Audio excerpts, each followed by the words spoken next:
You've all heard of Smiledog, right?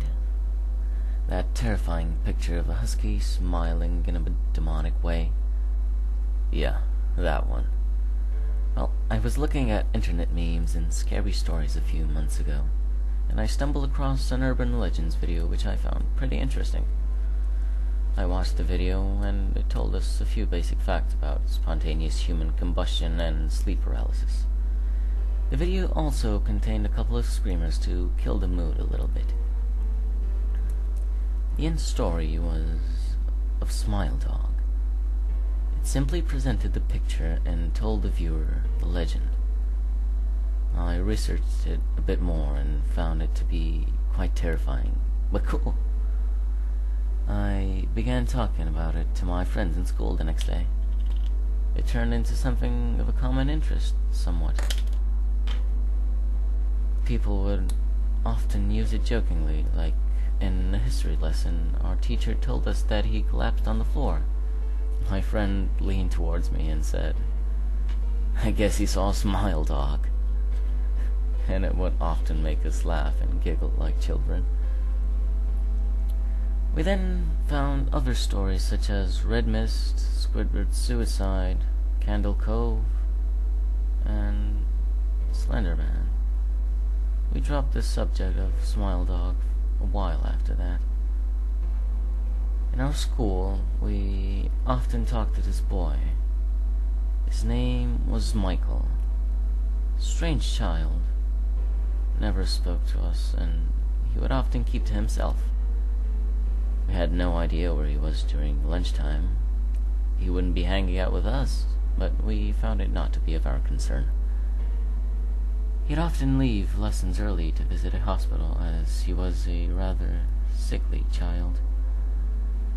He told me only a few of his afflictions, the most noticeable being epilepsy and schizophrenia. He would never show signs of these, though. If we mentioned them, he would often laugh them off and dismiss them. He approached me one day and inquired about Smiledog. I replied with, "Oh, that thing? Yeah, that's obviously a fake." Can I see it? Well, I didn't save it or anything. But... Well, just look it up, okay? I was busy with homework at the time, and when people try to talk to me, I'm rather irritable. He walked off without looking back. I didn't see Michael the next day. He was supposed to be in a few of our lessons, but he wasn't there. Nobody, not even the teachers, knew where he was. It was after our first lesson, I was called into the headmaster's office. He sat me down in front of this desk and told me, "Your friend Michael has been entered in a psychiatric institution. Apparently he saw something scary and he keeps having visions of it. Have you any idea what this might be?" I immediately remembered Smiledog.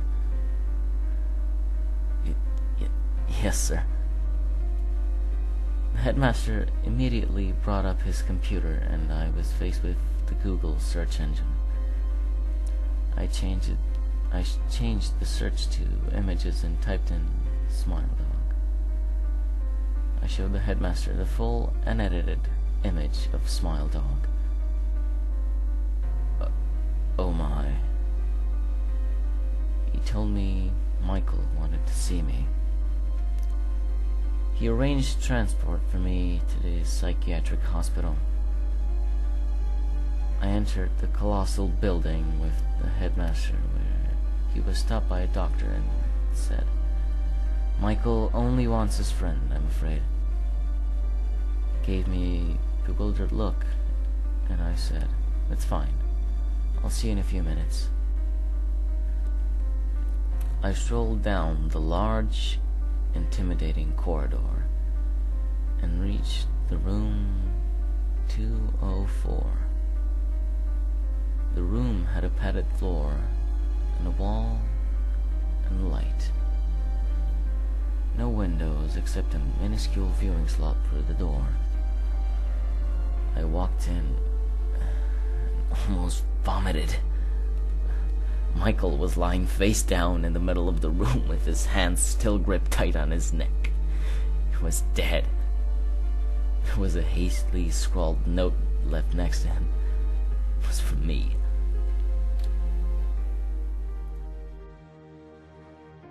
Josh, I saw the Smiledog you showed me.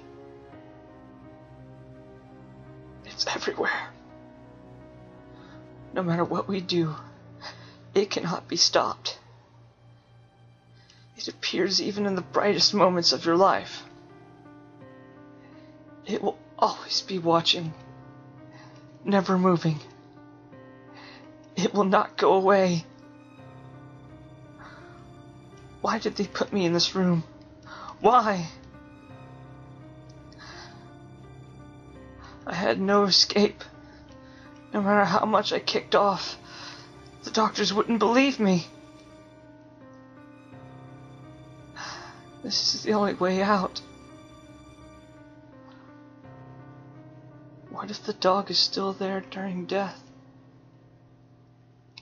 When you're weak, incapacitated, he will drag you down to hell from where he once came.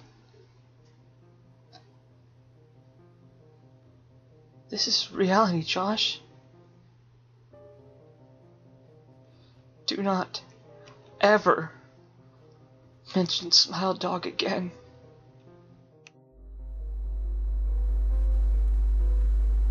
I pocketed the note and alerted the doctors. Upon further inspection of his body, his hand was blocking a horrifying, vicious bite into his neck. The teeth marks matched those of a dog's. Siberian Husky. I keep going over and over that note in my head. I can't believe it. He was such a nice boy. I regret every bad thing I've ever said to him. Why did it have to end this way for him? There's a small part in my head that thinks I'm responsible, and another portion of my head believes that this is all fake, and I should have been more aware of Michael's afflictions. The only problem is that I'm running out of options to believe here. And I didn't know schizophrenia was contagious. I keep seeing that damn dog in the corner of my eye everywhere I go. It's starting to get on my nerves. Wait a minute. Is that... No. I'm hearing panting, scratching on my door. Let me investigate. I'll be back in a second.